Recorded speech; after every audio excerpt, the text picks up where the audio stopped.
So the fourth key to the warrior archetype is ruthlessly saying no to the things that are not aligned for us. And this really fits with the third key that I shared in the last video about living wholeheartedly.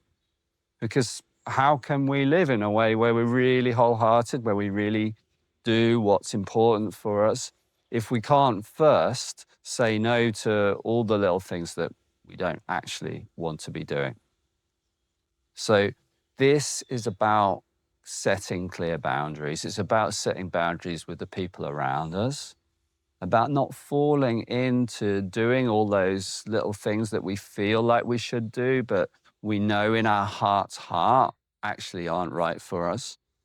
And about holding boundaries with ourselves, about not allowing ourselves to slip into the habits or behaviors that actually aren't supportive to us. And there's a few things that are really essential to be able to set these boundaries. The first is actually being able to tune in to our body, to get an embodied sense of when there's a yes and when there's a no. It doesn't really work to come to this from a purely cerebral perspective. We can't really know our truth without being able to really listen to the body. And there's a whole set of practices that help us develop this real sense of knowing that comes from our body. It's also really important to be able to say no.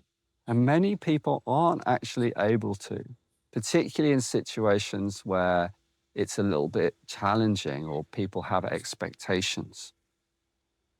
And the third thing that is really important that is often missed is actually being able to hold open both perspectives. You can't really say yes to something if you don't give yourself the possibility of saying no to it. You can't really wholeheartedly be in a relationship if there is no possibility of saying no and ending it.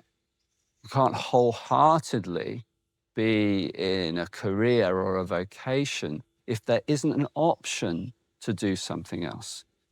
So holding these options open are really important.